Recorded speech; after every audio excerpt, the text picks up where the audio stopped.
Good morning, everyone, and welcome. So glad to have you. We're going to get started in just a moment. Has anyone seen Stewie? We can't really start this without our ambassador. He's been our ambassador since day one. He is always at these events. Has any, I don't know, Stewie? Stewie? Come on, everybody's ready for it. What? Everybody's ready. Oh! What is it, Kevin? No, wait. What is it? They're all waiting for it out there. Well, I'm trying. How many Kevin. times are we going to go through this? Here's This some isn't green funny. beans. Julie, wait. We need tomatoes. What? What do you We need veggies, vegetables. Be right out.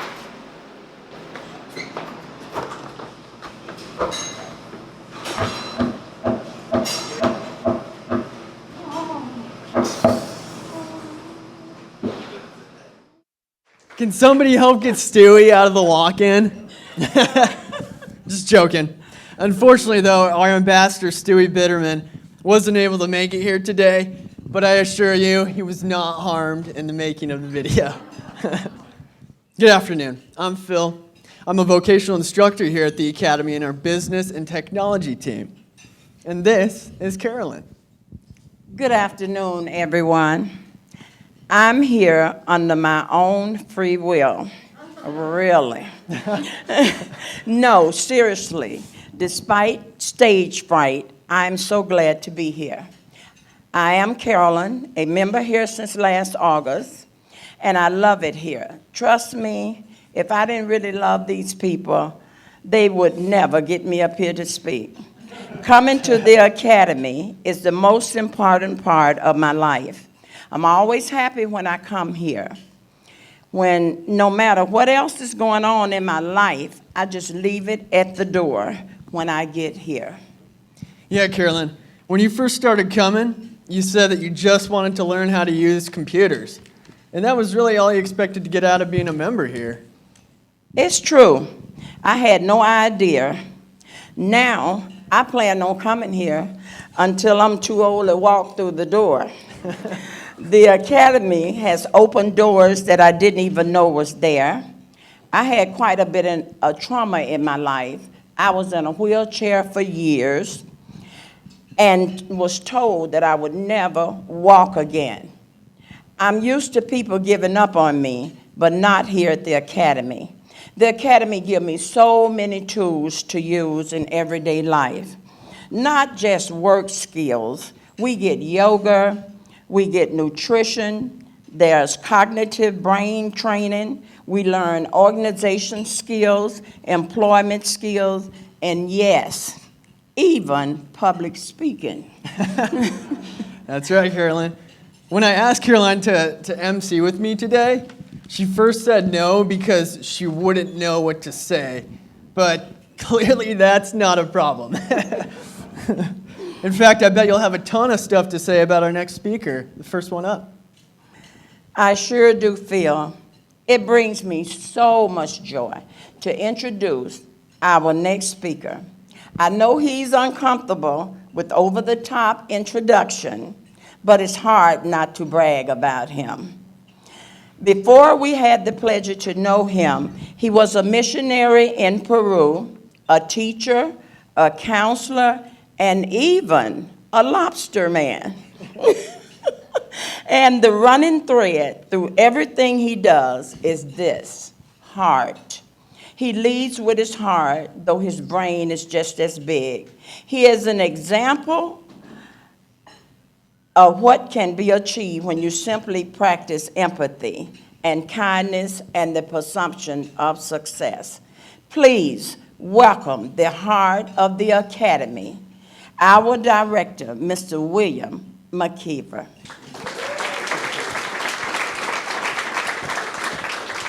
Oh, Lord. Thank you, Karen. That was over the top. I can see I should have got involved in the editing of that intro. So welcome to everybody. Thanks so much for taking the time to visit with us today and join us in this discussion on recovery. So I want to jump right in. It's a special day for me because this topic, recovery, we could not have discussed with you or done presentations on on our first and second year. We just weren't ready. We weren't further enough along on that journey. In our third year, ending our third year, it's time for us to really talk about this and have our members and staff share what this means. So I want to talk a little bit about this photo. So this photo, the idea for this photo came out of our arts team. And they had the job of coming up with a way to illustrate the journey to recovery, and I wasn't sure what they would come up with. This picture was taken with our multimedia team, and so what I'd like to point out is you see people walking, you see small steps, and that's really one of our themes in that journey to recovery. There's no one jumping by leaps and bounds. There's small steps, and those small steps for our members are steps of concentration, stamina, self-esteem, and self-worth. There's steps about learning how to participate in a team, to be resilient, to adapt to change. All those skills that we acquire little by little in life as well. But there are also the technical skills, the culinary skills, the computer-based skills, the customer service skills, the multimedia. So there's a series of small steps that folks take on that journey to recovery that ultimately what we're looking for is permanent and lasting change. We're not looking for a quick fix. You know, sometimes I tell families and members when they join, we're not going to provide you with a solution for tomorrow or even next week. We're looking for long-term lasting change, and that needs to be a series of small steps. And so there's I love this picture because it illustrates so much. There's not one person walking in that. You don't see one person on the journey. Who do you see? You see folks side by side walking with each other on that journey, helping each other, being of service, people that are role models for each other, picking each other up when they're feeling down. The community aspect of the Academy is probably the most fulfilling part for me because we're working together. We're on that journey. It's a shared journey. For members and staff, and I say from a staff perspective, I learned just as much on this journey as everyone else. So it's a shared journey of small steps. But there's a third aspect that I want to talk about, and if multimedia could bring up another slide. So this is a photo I'd like to share. It's impossible for us to do our work without partners. The Academy's not an island. If we had no place for our members to go to work, if we didn't have employment partners, there would be no doors for them to walk through. But the same is true on the other end. We need clinical partners. Some of those clinical partners are in the room, and we value you dearly. We cannot do our job without our clinical partners, without our housing partners, without the folks that are supporting our members in other aspects of their lives. So I want to share a little bit about this partnership. So we have a special partnership. We're a public-private partnership. It's a lot of P's. About 5 or 6 years ago, when we first started thinking about this project, before we opened our doors, before the building was built, before the land was purchased, before our ambassadors even knew that they were going to be ambassadors, we had conversation in Tampa, several conversations at the behest of Peter Howard and Larry Allen. We had some conversations about could we do a recovery program in Sarasota. And that conversation, it's hard to believe that conversation 6 years ago led into what we're doing today, so I thank you. But that conversation led into the development of a public-private partnership with Central Florida Behavioral Health Network, and some of the folks are in this picture, as well as Melissa from DCF. That partnership led into us having a firm basis, and that funds about a third of our funding, which is key, and the other 2/3 really are many of you in the room in our private sector.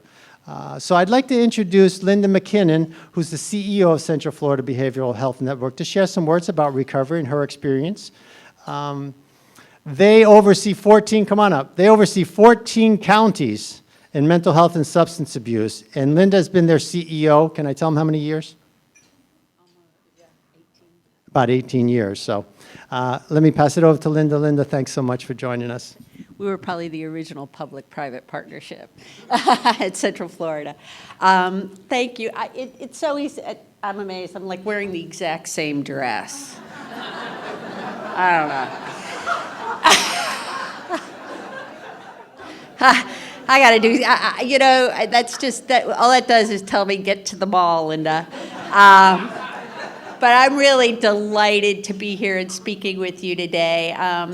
William asked me to just give a few words, and he brought up the public-private partnership. And quite frankly, when this first started, it was my first real experience of working with people that really wanted to come and help and help support with funding. And so they came, and it was actually Larry Allen who's here, and met with him and talked about if we can bring donations and bring people together to fund a state-of-the-art facility, will you help us fund the services? And Larry trucked down to my office, and we looked at each other and said, this is a no-brainer. We have to do this. And it's just so exciting that all that talk and concept, and we even got Joan invited us, and we got to look at the design and the interior designer and everything, and to see what has happened and where we are today, and that people actually since that time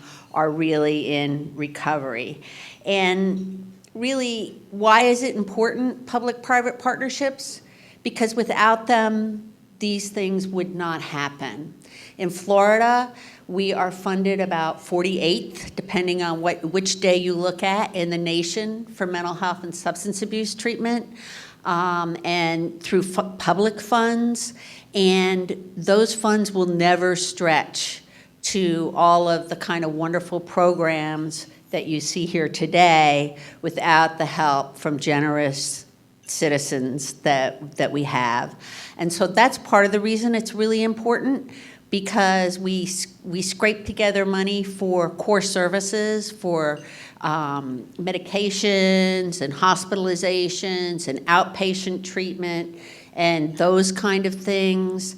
But those alone don't bring somebody back their life. For somebody that's living with serious and persistent mental illness or co-occurring substance abuse and mental health disorders, or even physical and mental health disorders, typically they lose pretty much everything. Things that you and I don't think about. I get up in the morning, I go to work, sometimes I grumble about it, but I have a job to go to. And quite frankly, it's really, other than the fact that I have children and a grandchild and a husband, those are my work is my identity. And I think about that a lot now, because hopefully in about 3 or 4 years, I'll think about retiring or be retiring. But what comes up in my mind is, well, what does that mean? What am I going to do? Am I going to sit there and look at my husband all day? So I'm starting to have these kind of issues about, well, what am I going to do if I'm not working? And I've had that opportunity my whole lifetime.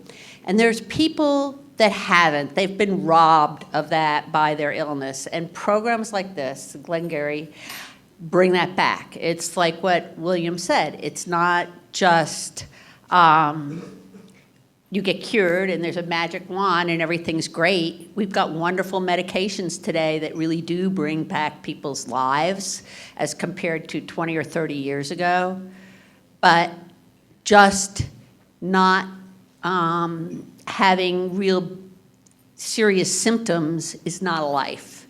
And so we've got to have work. You've got to have socialization. You've got to have friends and meaning. And this is the epitome of that. And so I thank Joan and Bob Geyer, who really masterminded this whole thing, and William, who trucked down here for at least 2 years while he was running another program like this to build this, and mostly also the members and what they have been able to do to make this a home and to build their own lives. I saw a lovely lady that interviewed me when it was first opened, and I was her first interviewee. I didn't know that. She told me today how nervous she was.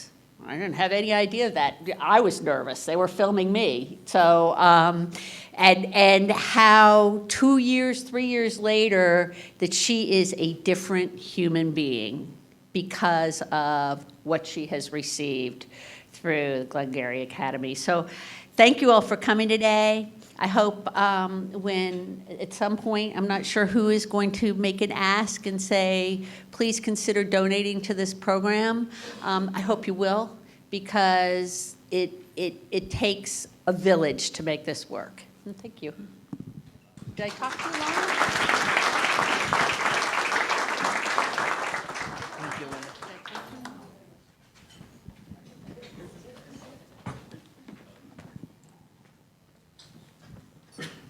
Okay, thank you so much, William and Linda. You two really had a strong vision for the Academy long before this building was even built. I'm Kevin, an Academy member from day one. I wanted to introduce our next speaker because of the impact that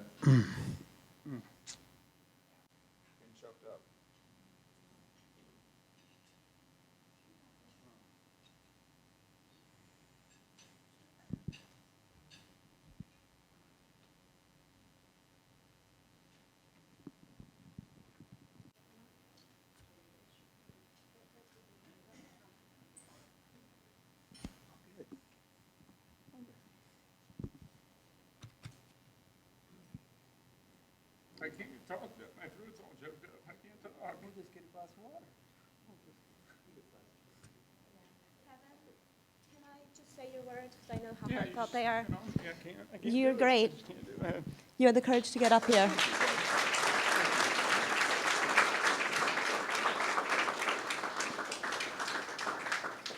Kevin wanted to introduce our next speaker because of the impact that he has made personally in his life.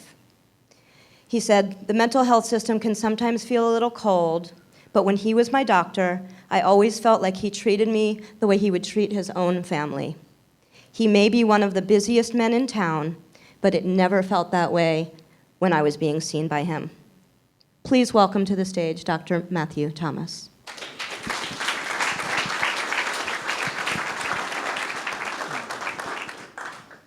That is lovely, and I want to thank Kevin for writing those words and lovely introduction. So thank you.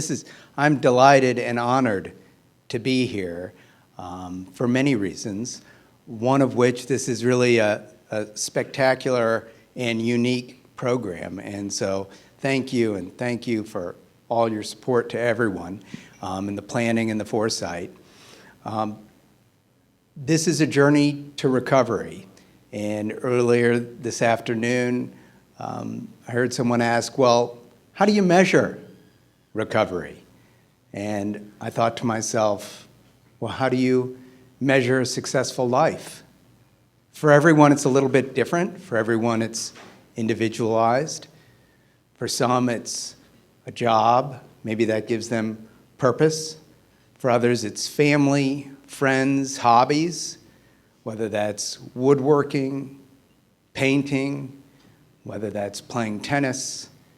For everyone, it's a little bit different, and I think we're all sort of on a journey.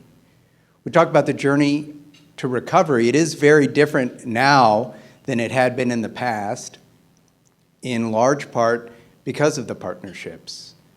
We can do a lot from a medical standpoint. We can do a lot from a biochemical standpoint in terms of modulating neurotransmitters and helping individuals sleep again and helping reduce panic attacks and debilitating sort of hypersensitivities and fears that would keep them from being here in this room. And we can help sometimes quiet voices and help people with fears. But that is not enough. That would leave someone at home, still leave someone without hope, still leave someone isolated in their house. And that's not enough for an enriching, fulfilling life. And that's why this program is critically important, because it is a partnership.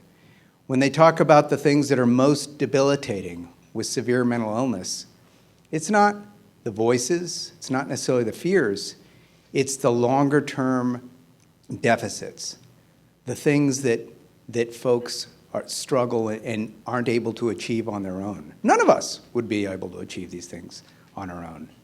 We all have our social connections, our networks, our jobs, things that we reach out and do. And this program just provides extra support and has made a tremendous, tremendous impact.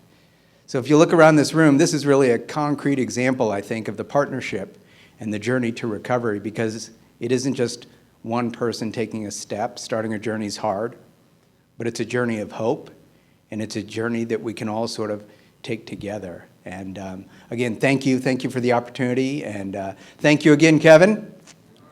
Thank you, sir. And I don't know if Kevin would brag, but son, your grandson, was Student of the Month awarded this morning. So thank you.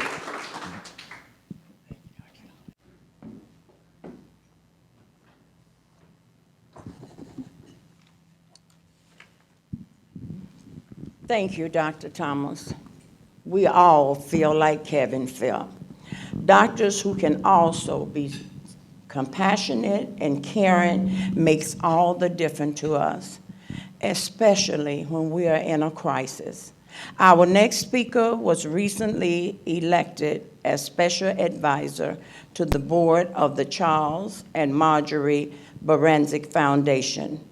Of him, Foundation President and CEO Terry Hansen said, "Few are in tune with the emerging humanitarian need of our community. His counsel and insight will help our efforts to respond to systemic issues in our region. He has been a supporter of the Academy since long before we broke ground. He's been a very good friend to us for even longer. Please welcome to the stage Sheriff Tom Knight." Now help me get on.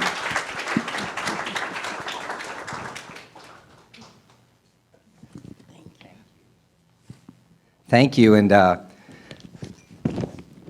you know, that's kind of hard, Kevin. I was drinking some water before I come up here. That's kind of hard to follow a doctor, but I do have empathy, and so I get a little choked up too when I see good things happening, and that's cool. That's why we're here. And Linda, I can tell you, I wear the same clothes every day. Nobody brings it up or says a word. If you don't talk about it, they'll never say a word to you about it. So that's pretty cool. But it's good to be here with friends. I see Pat Robinson, my friend, Pete Abbott. I mean, we eat lunch together at some event just about every day. But there's so many cool things going on in our community. And I would never known some 6, 7, I can't remember how long ago it was when Bob and Joni Geider had me into Bob's office to talk to me about this. And I remember sitting there in that little office thinking, man, this guy, he smoked in the 70s or something. It was like this old antiquated office. I'm thinking, who is this guy?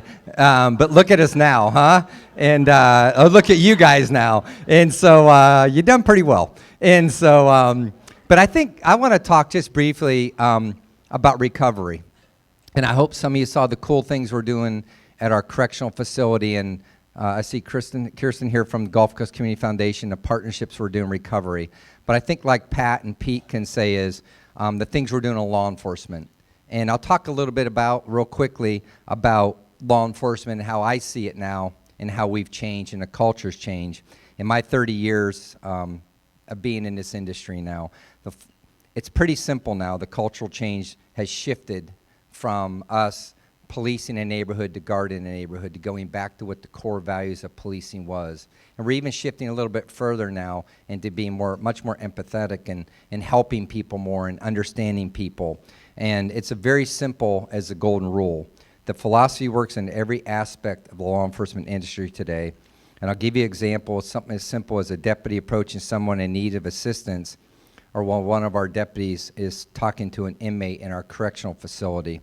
It's important to remember that everybody is still human, and some may just need a softer tone or a little bit more time to understand what the situation that they've got themselves into or where they're at in life.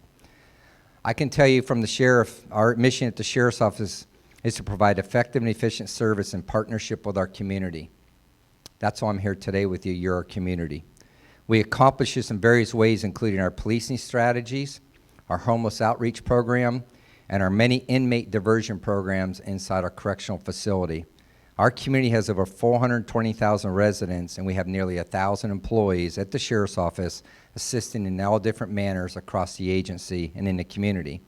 I'll talk to you one program that we do, and I know Pat does it with Sarasota Police and was probably there when Pete Abbott was there, is as important to us in our community, and I think hits home here with this operation, is our crisis intervention training. It's one of the many policing strategies that we now do in law enforcement that's been implemented at the Sheriff's Office. For those of you who don't know what it is, crisis intervention training improves the way law enforcement responds to people experiencing a mental health crisis.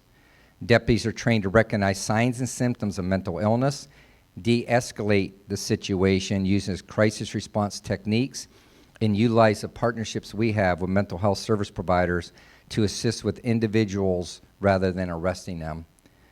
I'm proud to say that at this time, we have 223 of our law enforcement deputies, 110 of our correctional deputies inside our correctional facility, 42 of our court deputies, and 16 civilians trained in crisis intervention.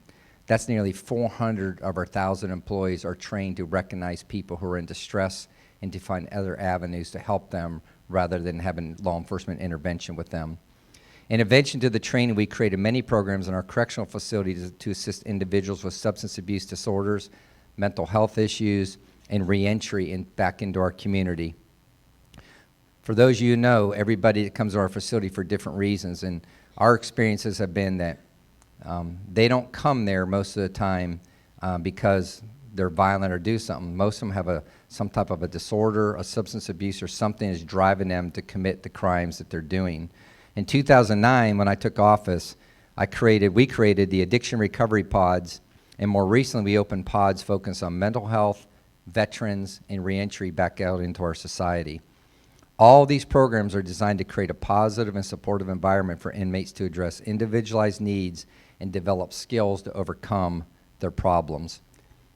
I think I've met most of you here and said it before. I don't believe people choose to become addicted or to have mental health issues, but they do need people like us to choose to help them. A parent, a friend, a mentor, or a deputy to help guide them in the right direction. I'll give you one quick story about an individual who was in and out of our jail a lot, and we implemented a program, culinary program inside of our facility.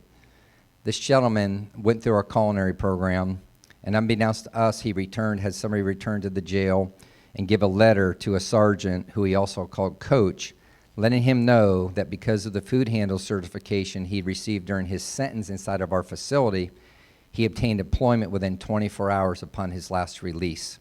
He thanked the sergeant in the letter, and at the bottom of the letter, which I got to see, in bold letters, it said, "I made it." That's pretty cool. This is just one of the many success stories we're seeing coming out of our correctional facility, and many of the stories that we have of our interaction with citizens and individuals in our community that the deputies come in contact with. We found recently it's imperative to give people identification, transportation, employment, and housing within 48 hours, or they'll probably most recidivate and come back to see us again, and we don't want that. This is why we focus so much on rehabilitation programs inside of our correctional facility.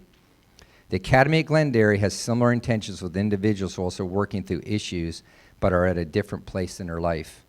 It creates a working community where adults can improve mental health through friendship, healthy lifestyle, skill development, and careers. This program helps keep members of our criminal justice system, keep members out of our criminal justice system, and leading enjoyable, productive lives. Everyone's road to recovery is unique, but the goal is all for us the same, whether the individual begins their journey in a pod at our correctional facility or as a member here at this academy, they receive the skills to help them in life. As Academy has been successful with this program, we're stealing some of the ideas now with us. We hope Sarasota County government will build a building for us attached to our correctional facility that will allow us to expand our programs and assist individuals who come into contact with law enforcement on the road to recovery. We believe this facility will assist a larger group of individuals and encourage them to lead a positive lifestyle when they're released from our facility and re-enter back out into society. With relationships like we have here with this academy, we're able to reach more people. And I'm looking at many of you now who work for different organizations and foundations, and they're advocates like we're advocates here for the Academy. We need you to be an advocate with our county so that they will build a facility so we can help people rather than incarcerate people. That is the idea of recovery. So thank you for a couple minutes to come and talk to you. William, thank you for the opportunity.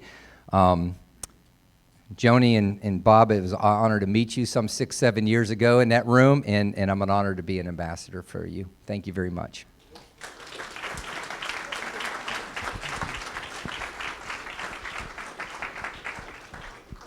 Thank you, Sheriff Knight. We're grateful for your part in shaping the culture of law enforcement.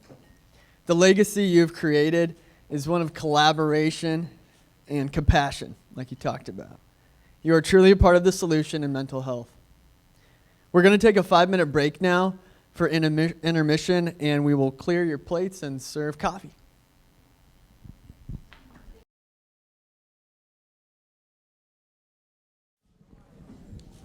Welcome back, everybody. If we may, let's take a moment and thank the culinary team for this incredible meal they made.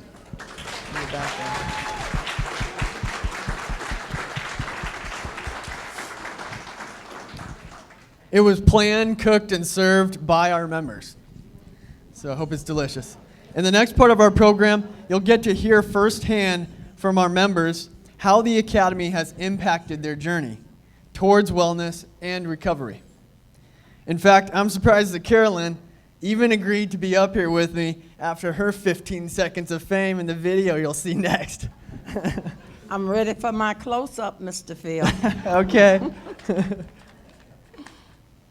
The video you're about to see was filmed and directed by Academy members and our multimedia team. Please enjoy.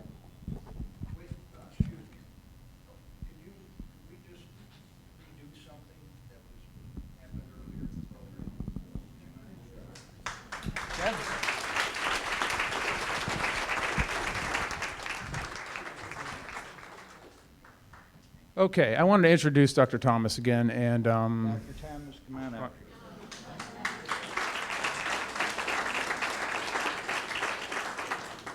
and he's a great guy. I mean, he's been my doctor for 6 years, and you know, it feels like he's been in my childhood as an expression because I feel like I've known him my whole life.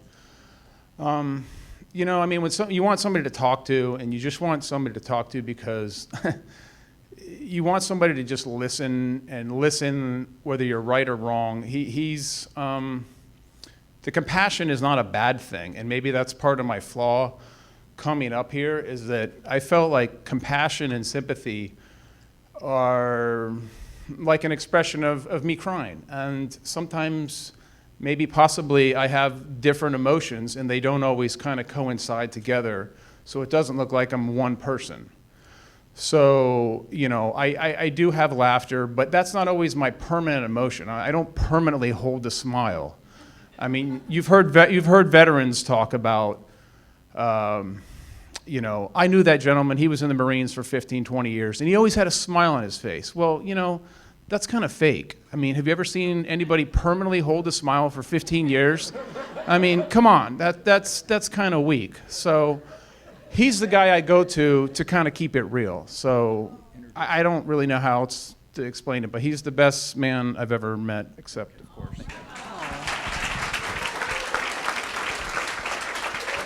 That was awesome, Kevin. Thank you. Thank you. Thanks for giving us the opportunity to do that again, William. Thank you.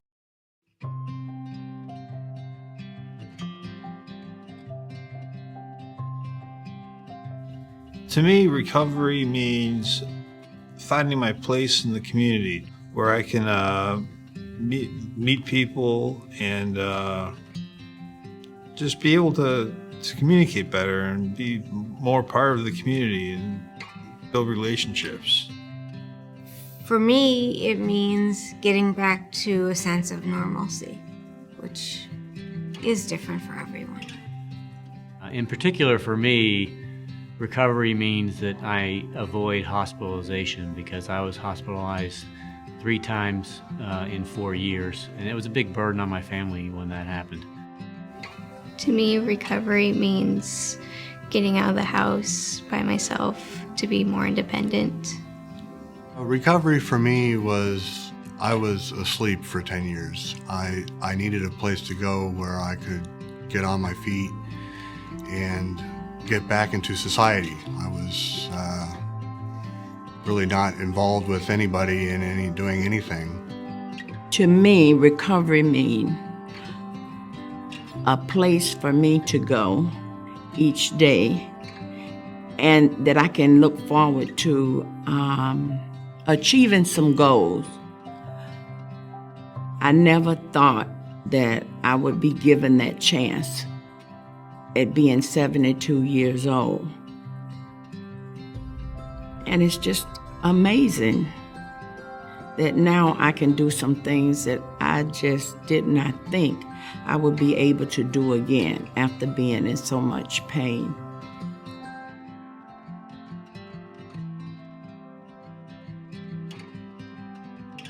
The Academy has been an aid to me in my recovery through meeting all sorts of different people, all sorts of people that are here to help.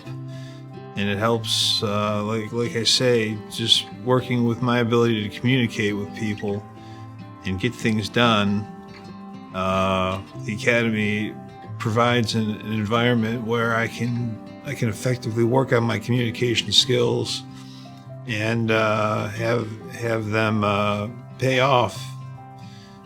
The Academy has been really helpful in that sense. It's helped me because it gives me the opportunity to be with people, to go out, to do something, because that's what I really need, is something to do. And I feel like the Academy offers that for me. So the Academy has really helped me with my recovery. They helped me build my self-esteem. My last hospitalization, I was really at the lowest point in my life. And being able to come to the Academy a couple days a week and contribute meaningfully by helping prepare the accounting and do the bookkeeping associated with that, since that's my background.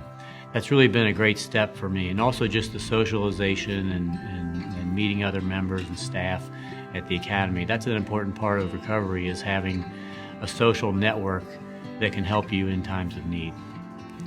The Academy is helping me become more independent by learning how to work a computer and cook. The Academy has given me a place to go where I can recover, where I can get moving, get on my feet, get my mind right. The Academy has given me all that. It's I didn't have much to do of anything, and the Academy really embraced me and helped me through a tough time in my life. Now I'm back to work and doing good. First of all, I love the Academy. And the Academy means it's just like sunshine today. Every day, I have something to look forward to coming to the Academy. And the people are so nice, and they never use the phrase, what you can't do. And it's just amazing, and they don't embarrass you. You're not embarrassed about stigma and different things that's going on in your life that sometimes you find on the outside. And I just want to tell everybody about the Academy, especially seniors, because it just means so much that you got a place to go. You can achieve some goals. They even open doors for you to even get a job and things that you thought you could never do again. And I'm happy with the Academy.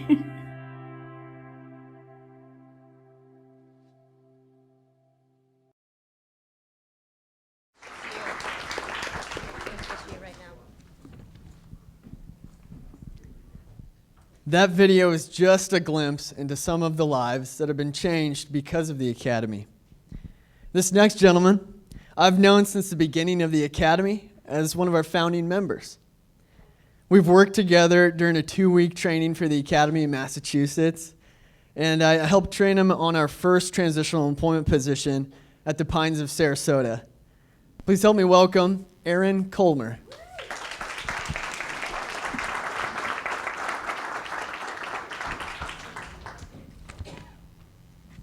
Thank you, Phil. The theme of today's luncheon is the journey to recovery. I joined the Academy on the day that it opened, and that is where my journey of recovery began. In early 2017, my dad told me about a new program that was in the process of being built, scheduled to open that summer. Initially, I was cautiously optimistic. When the Academy opened, I didn't know what to expect, but I took the first step. I've lived with anxiety and depression for over 20 years. Before I was a member here, my symptoms were so bad that I couldn't keep a job. I've always been good at getting hired, but I wasn't good at getting the right job. There were many jobs that I quit or was let go on the first day because of my anxiety. Every time I lost a job, my confidence and self-esteem went down. I feel like I'm a different person than I was when I started here almost 3 years ago, but it didn't happen overnight. In the beginning, I attended the Academy every day that it was open. I would come in the morning and could only stay until lunchtime because of my anxiety, and I would have to leave. Slowly, I began to make friends. I started feeling more comfortable around the staff. I was able to stay a little longer, and then even longer. And then soon I was able to stay all day. Some days are still not easy, but more often than not, I can push through them. I usually work in the business and tech team when I'm here, improving my computer skills. Learning the Microsoft Office programs has felt like a big accomplishment, but an even bigger challenge for me was working on customer service skills. Dealing with strangers is not easy for me. I got trained to do tours of the Academy, which means meeting people from all walks of life and telling them all about what we do here. Overcoming my anxiety on tours is one of my biggest accomplishments here. Soon after, I even started working in the culinary team as a server at lunchtime. All the while, I kept wanting to apply for jobs, but staff encouraged me to go slow and to let them help me. After I had been here for about a year, I was offered a transitional employment position at the Pines of Sarasota. It's an assisted living facility. In transitional employment, the staff at the Academy were the ones who trained me at the Pines, and they were right by my side for the first few weeks until I felt comfortable doing the job on my own. Once I felt comfortable doing the job on my own, there were still days that were really tough for me. At times, having the support of the Academy staff was the only thing that kept me on the job. Overall, though, I was able to do really well. I was the first member to work at the Pines, so I was representing the Academy. Everyone from the Academy to the staff at the Pines said I did a great job. Every time I meet with success, my confidence gets stronger, and then I'm able to take on even more. The job at the Pines is meant to be temporary, so I got to work there for about 9 months. This was the longest I had held a job in a very long time. After such a successful experience at the Pines, I found a permanent job at Republic Parking, which is at the Sarasota-Bradenton Airport. I work as a cashier, so it's all customer service related. This time I let the Academy staff support me. Academy staff met with my boss, and he even came here for a tour. I've now worked there for over a year. I've successfully negotiated changing my schedule, and I've been able to advocate for myself. This would have been something that would have been extremely difficult for me to do in the past. Although the Academy's main focus is vocational training, and I've definitely gotten a lot of that, there has been much more here for me. This is a place where I can work with my peers and create lasting friendships. Before I joined the Academy, I tended to isolate at home. Now my free time is spent with good friends, relaxing, going to the beach, going out to eat, or having a bonfire. These may sound like small things, but when you haven't had these kinds of experiences, they are special. They are the missing piece that makes my life feel complete. I've been asked in the past, where would you be without the Academy? My answer is simple. I'd be exactly where I was 3 years ago. No job, no friends, no structure, and no hope. It is no exaggeration when I say that the Academy has given me a new life. Thank you.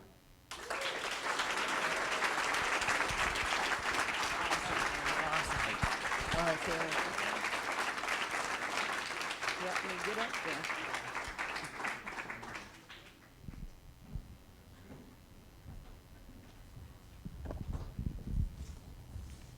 Thank you, Aaron. Thank you, Aaron, for your courage in telling your story. I know it's not easy to get up here and share so much about yourself. We all applaud you. We hope that today has given you a glimpse into what we're trying to accomplish here. We can't possibly do it without your support. I'd like to invite to the stage two people who can speak to how you can help us continue to grow. Please welcome Mr. Paul Henneke and Miss Andrea Jackson.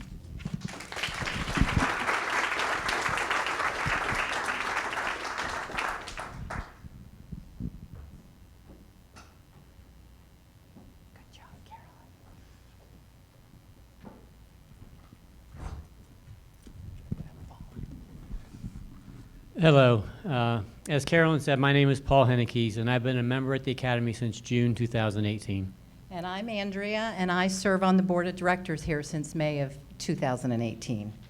A little more context for my comments in the video about recovery, meaning avoiding hospitalization.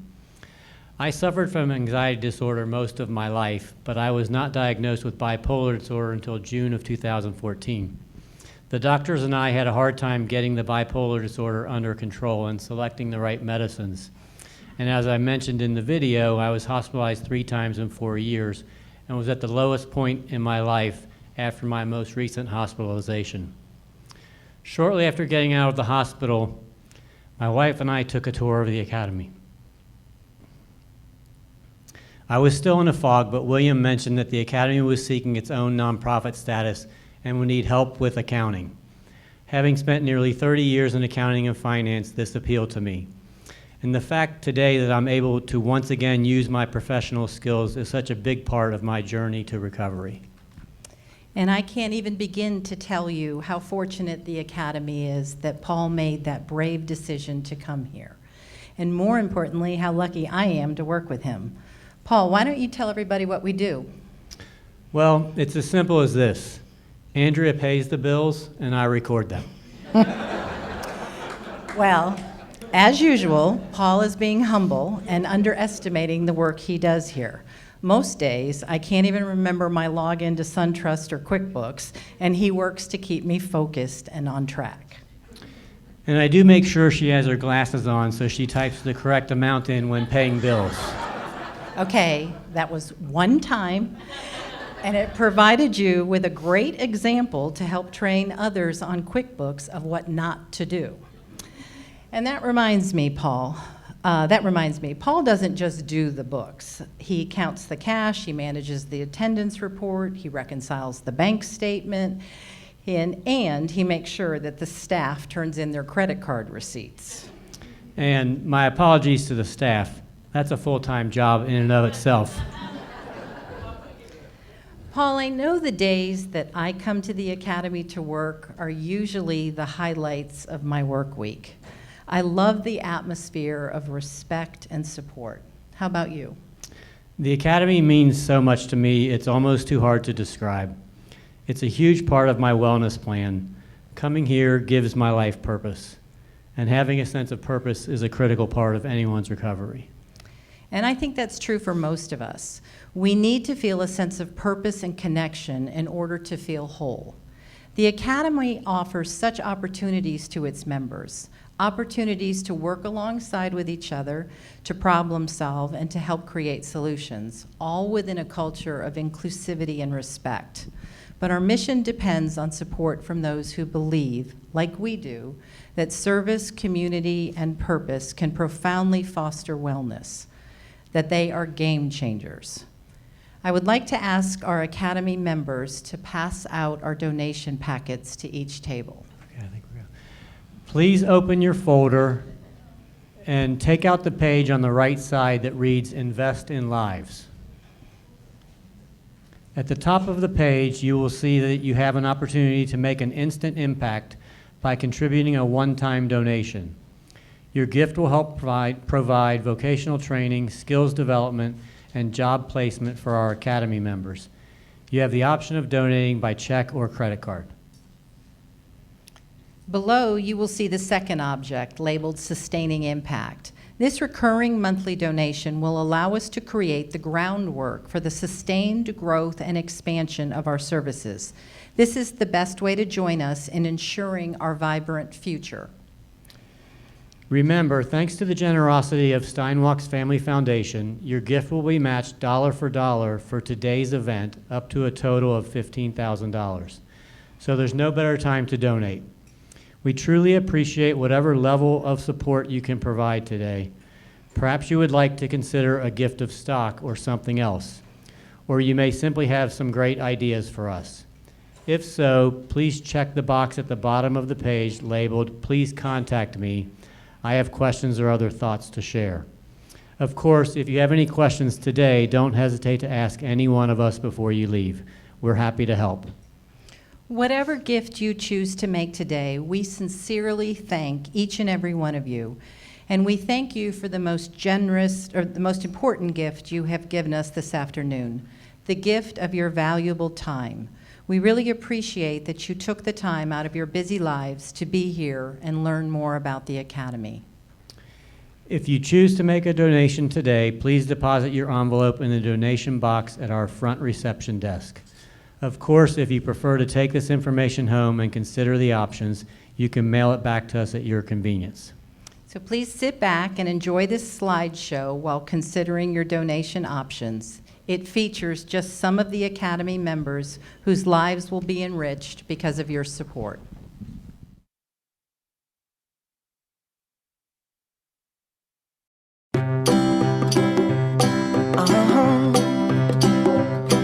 If you ever find yourself stuck in the middle of the sea, I'll sail the world to find you. If you ever find yourself lost in the dark and you can't see, I'll be the light to guide you. Find out what we're made of when we are called to help our friends in need. You can count on me like 1, 2, 3, I'll be there. And I know when I need it, I can count on you like 4, 3, 2, and you'll be there. 'Cause that's what friends are supposed to do, oh yeah. Ooh,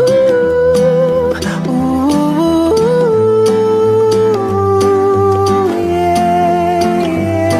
yeah. If you're tossing and you're turning and you just can't fall asleep, I'll sing a song beside you. And if you ever forget how much you really mean to me, every day I will remind you.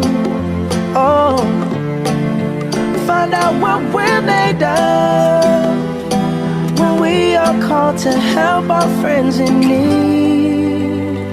You can count on me like 1, 2, 3, I'll be there.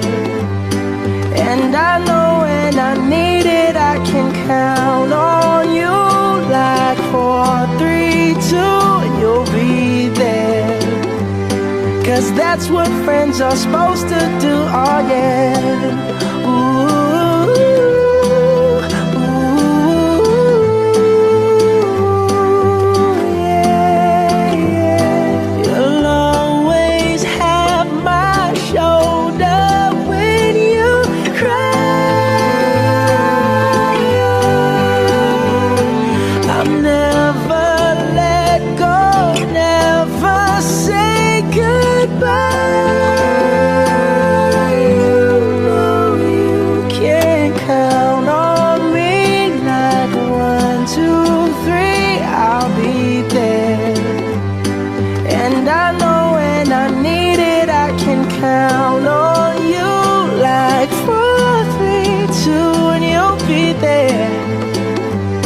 'cause that's what friends are supposed to do. Oh yeah. Ooh, ooh. You can count on me 'cause I can count on you.